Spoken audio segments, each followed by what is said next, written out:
right in the kisser. Hey, how the devil are you? Oh, why are you water? Right. Oh, it's Friday, so you know what happens on Friday. We have a little bit of a tipple. Not many, one, maybe two at a push. Drink responsibly, okay? Now, I've been given a little sort of, what are these, sample bottles, minis, of Kraken spiced rum. Release the Kraken.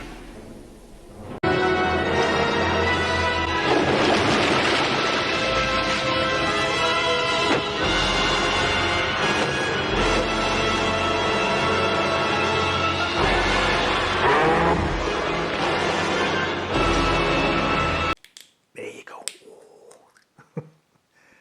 Let's have a little look. No. It looks a lot in that bottle, doesn't it? It looks a lot. But when you actually pour it, you're like, oh, okay. Not that much, is it really?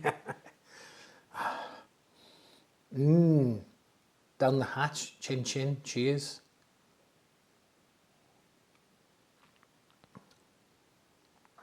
That's nice. It's strong, but quite smooth at the same time. Really nice. Anyway, okay, we'll save that for later, maybe after the video. Right, so what have I got today? Check out this beauty. Oh, now this is a MIDI system from the around about early 90s, 1990, 1981, maybe 1989. This happens to be my brother's Midi HiFi system, and he's had it since 1990. It's a cracking little system, and it's one of the better ones. It's a separate system, and it belongs to the Z series of components, which, you know, with MIDI systems tends to be one of the better ones. And I think it's a very nice looking bit of kit. And this was kind of made, it's still got some stuff on it which you don't really need. But it's not like the later models that had loads of crazy stuff on it and lots of flashing lights. It's got some flashing lights, which I like, they're nice. They're done very discreetly, if you know what I mean. But he's given it to me, and I because he's got a bit of crackling on the volume. Very easy fix. Just some contact spray on there. I'll maybe take the lid off, have a look inside later. Put a bit of contact spray on it. It should sort the crackling. It's because he's had it sitting up in his bedroom for a long time, but not using it. And now he wants to use it again. It needs a bit of a clean up here and there. He's kept it in pretty good nick.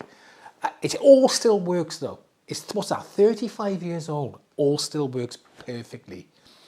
So where do these fit in with the HiFi, full-size components, mini microsystems? Well, let's have a look.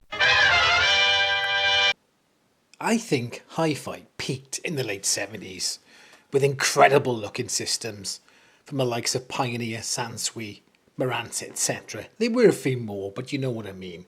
And we also had the loudness wars back then with who could make the most powerful amp or receiver. You had amps and receivers with 200-300 watts per channel. Absolutely fantastic. Good times. In the early 80s though, things took a turn for the worse. Oh man. Oh God. Oh man. Oh God. Amstrad released, quite possibly, the worst music systems ever made. The Tower, all in one system. It was really bad. Terrible quality control, and it sounded like a cat with its nether regions caught in a mousetrap.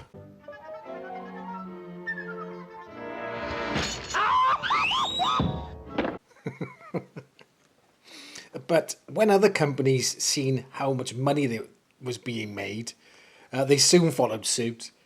Bush, Matsui, Schneider, Fidelity, even Philips got in on the action. It wasn't long after that we saw the advent of the Midi system. Around the mid-80s, they were the cheap plasticky affairs, with a similar blueprint to the Tower systems. All the componentry was stuck to the front of the chassis and the rest of it empty to mimic a separate HiFi system, which it was far from. They weren't particularly good, but they appealed to those who couldn't afford to buy a separate system, and I suppose they served a purpose. Separate HiFi was kind of relegated to the purists with deep pockets. A few of the more prominent hi-fi companies, I think they wanted in on this action, but still wanted to maintain some level of dignity. I think the main ones were Pioneer, Kenwood and Technics. There were the others. But in the late 80s, early 90s, they introduced the separate Midi hi-fi system. These were Midi hi-fi systems, but with separate components, and they were far superior to those budget plastic Midi systems. But they were cheaper than buying a full-size separate component system. It cost more than the budget counterparts. They were kind of midpoint between the two. However, many of these systems were connected via ribbon cables, making it difficult to upgrade like regular full-size separates. So you kind of stuck with what you had. Later in the decade, we saw a bit of decline in terms of quality, but a rise in silly features really. Bass boost, built-in subwoofers that probably didn't go lower than 50 hertz, pointless sound effects like theatre, hall and stadium, and lots of lighty up stuff. And even, I think Technics especially had a couple of them. I've seen a few with surround sound. In the mid-90s to the 2000s, we saw the rise of the mini and micro systems. They were, some of them were okay for desktops and kitchen counters, but they didn't hold a candle to the early 90s MIDI systems from Pioneer and Kenwood, etc. And then with the arrival of MP3, streaming, Bluetooth speakers, their popularity just sharply declined. Yeah, so when MP3 came in and the advent of Bluetooth speakers, iPods and iPod docks and all that, and especially with streaming, the MIDI mini microsystems just faded out. I mean, you can still get little all-in-ones. I have a Marantz Melody X. It's a cracking little system, really, really good. I use it on my desktop quite regularly. Right, let's have a little look around the back of this. When my brother first bought this, it actually had a turntable, a tuner, and a twin cassette deck. I'm not sure if the turntable had a problem with it, or maybe he sold it, but I know definitely he sold the tuner and the cassette deck. He should not have sold them really, he should have kept them. Oh, should have kept them. But he has kept the amplifier, the graphic equalizer and the CD player. So let's go through some of the things I'm not fussed on, okay? So first of all, the ribbon cables. Not fussed on the ribbon cables. Like for instance, the graphic equalizer here, you can only connect it to an amp via the ribbon cable. There's no other connections there. So you couldn't use this graphic equalizer with any other equipment unless you had that connection. I don't like these speaker binding posts. They're not even spring loaded, they just clip up like that. They're not very secure. You can, with a little gentle tug, you can pull out the speaker wire, which isn't great. So, but as long as you don't touch the back, you're all right. But I'm not fussed on these. And that's really about the only thing I'm not that fussed on. So what I do like though, so here you've got your phono stage, built-in phono stage, fantastic. But also, there was a 12 volt, there's 12 volt here output. So you would have plugged your turntable in here. So you didn't have to have an extra plug, which is great. Also as well, you plug the CD player in here. Okay, so there's the plug CD player in there. Now, I don't understand why modern amps don't have more of this, where you can plug equipment into the amp to save having all these plugs everywhere, because you've only got one plug coming off the system. Everything else plugs it is powered by the amp. Okay, I assume that the graphic equalizer is powered via this cable here. The plug needs changing, that is old as hell. It's an old ass plug. So I'll change out for a new one. Here then you've got record out for your DAT, okay? Then you've got VCR in and out. Now, I think I'm right in saying you potentially could use the out as a pre-out to go to a power amp. However, there is a caveat. It's only 150 milliwatts coming out of this, which may not be enough power. So you'd have to check your power amp. You have to check the inputs to see how many milliwatts the input is on there. And then you got LD. I think that was for like laser disc. So you could plug your laser disc thing in there. Here you have surround speakers, rear. So it looks like they were powered. They weren't passive. So they must have, you could buy these separately. And you'd have these powered speakers and you plug them in via these RCA sockets here. And then you can see these spare ones, these spare ribbon cable connectors here. That was for the tape deck and that was for the tuner. It's really cool. Now, here comes the cool bit, the super cool bit. A lot of cool stuff, but this is super cool, okay? Now, this is a transport. It doesn't have a DAC built into it. And it's connected to the amp via an optical cable from a digital output, okay? Which means the amp has a DAC in it. I'll get it right in a sec. So that is fantastic. It's got an optical in, and also it says DAT, digital audio tape, but that's a coaxial.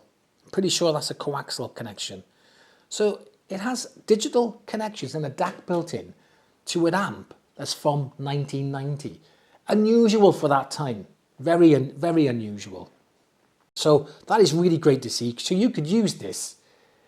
You could use this with your TV. In fact, it's not HDMI, I know, but you can still plug it in to your TV and use it via your HiFi system and have much better sound using this amp here. That is absolutely fantastic. Super, super cool. Told you it was super cool. Right. It's a little bit grubby and a little bit dirty because it's been sitting in my brother's bedroom for a long, long time, not being used. Still works perfectly amazing. So I'm going to give it a bit of a clean and have a look inside, spray that volume pot, see if we can stop that crackling.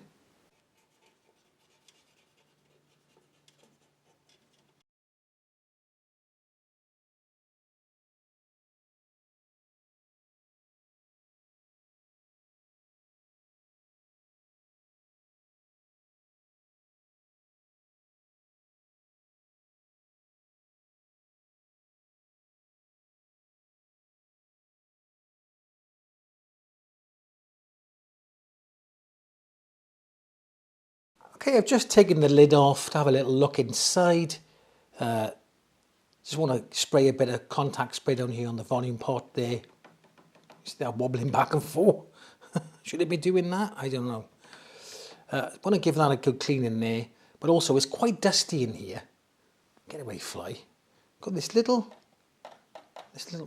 what, I don't know what that is, like a heat protecting thing. Obviously stops the dust falling on it. And it is the heat sink. This is where your DAC is in there. This is the digital component here. And over here you can see your transformer. It's not a toroidal transformer, but it's a transformer. Quite big, it goes from about here to here. Where is it? There it is, there. So let's get a vacuum cleaner and a bit of a brush and give it a bit of a clean inside.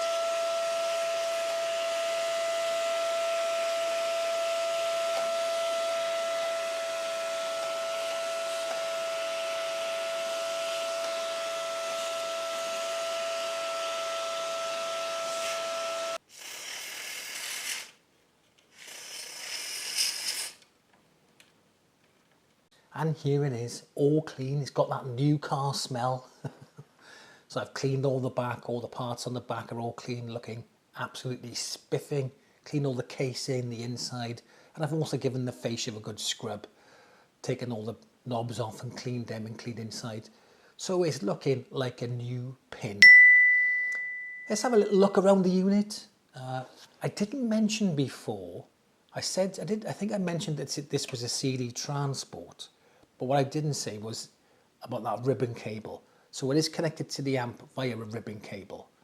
But all that does is that's a trigger. It might have some other function as well, but it's just a trigger.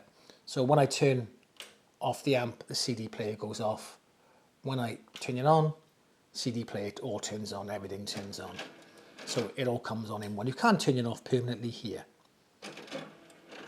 Shut up. Then you got LSS mode. That's listening style selector. So you can have different listening styles here. I think that's more for analog. So you got that one. I'll put it up on the screen what they are, okay? You got direct mode, that's more for your optical and coaxial digital inputs. So you can have it on direct to bypass all the circuitry. You got muting, so you can mute whatever's playing. Say if you've got someone knocking the door, you can just quickly shove it on mute. The volume pot is motorized and analog. There was a remote control for this, but it's been lost over the last 35 years or broken, which is a shame. So you would have just done that and it would have turned the knob itself. So that's cool, that's cool. Headphone socket. The headphone socket is actually not bad, not bad. Sounded pretty good. Obviously it's not going to be like a top-end headphone amplifier, but does the job. Balance, bass, treble. I think it's plus or minus 8 dB. Then you come to the graphic equalizer. Some people love them, some people are on the fence, and some people loathe them.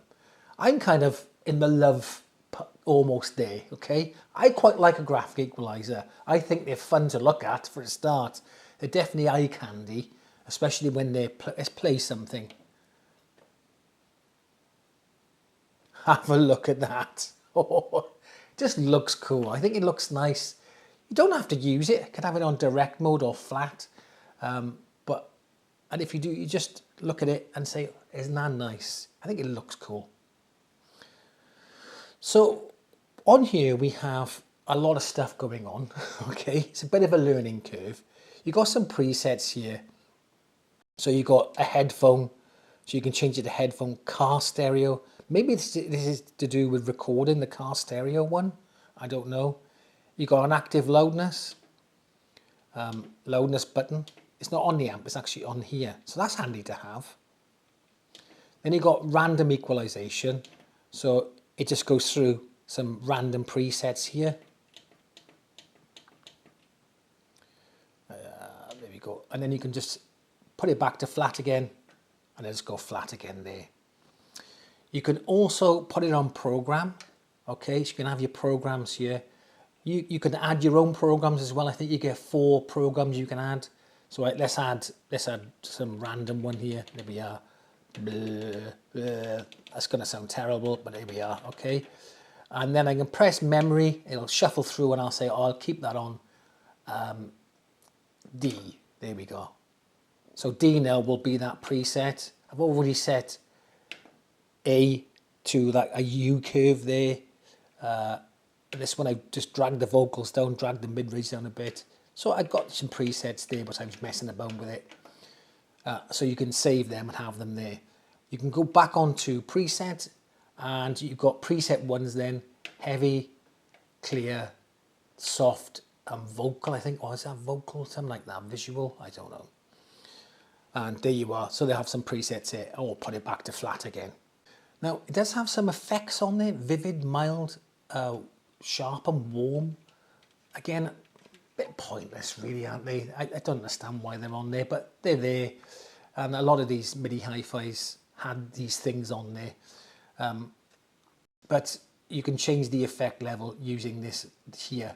It's also a jog. I think jog might be when you're recording, potentially. Then we got the CD player. It's a twin deck, which is pretty cool.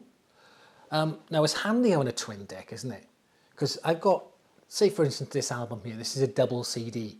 So I can put CD1 in the top, CD2 in the bottom, and it just plays straight through both CDs. And that's great because you can go, you haven't got to take this first CD out and stick the second one in. It just plays straight through them all. You can also, let's stop that. You can also program them here. Where's the program? So I can just go, program 1, 4, 6. There we are. And then it'll just play 1, 4, and 6. And you just press stop to cancel it. Got all the stuff, play, pause, fast forward, whatever. Disc 1, disc 2. You got this ASES mode. That's an auto synchro editing system. And again, that's to do with something with a tape deck. It auto synchros with the tape deck when you're recording.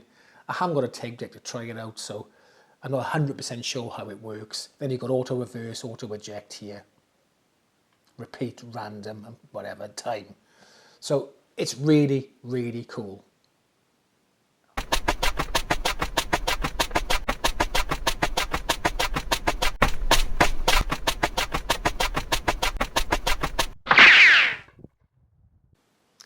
think hi-fi should be fun.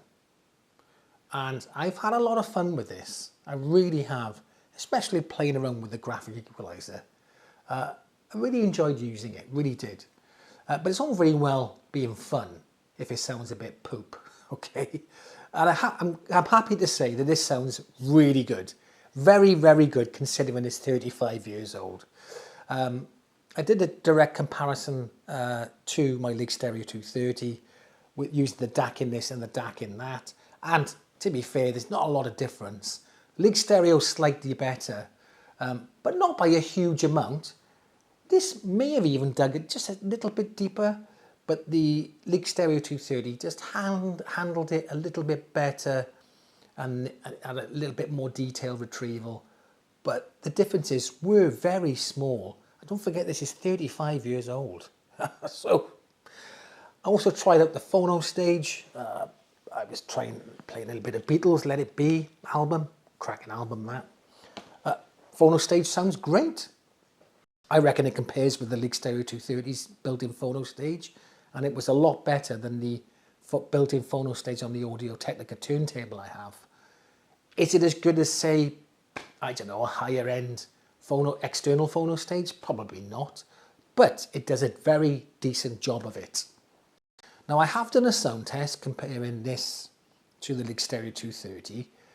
I'm going to do it on a separate video, so I'll put a link up here and in the description box below. The reason I do it separately is I don't like to use YouTube Music Library because it's not the greatest of quality. So I use HD or UHD music from Amazon Music. Bit better quality. So you can go and have a look at that, or a listen to it, I should say. So if you see a good one of these for sale and considering getting it, I'd say yes. Obviously, if you get one with the cassette deck and turntable, there may be some work involved in that, especially with the belts, unless it's been refurbished or had the belts changed. But if it hasn't, then you might have to do that yourself or find someone who can do it. But a very good system indeed, really, really good. Let me know your thoughts in the comments section. Let's come to the end of the video, and I'll catch you in the next one.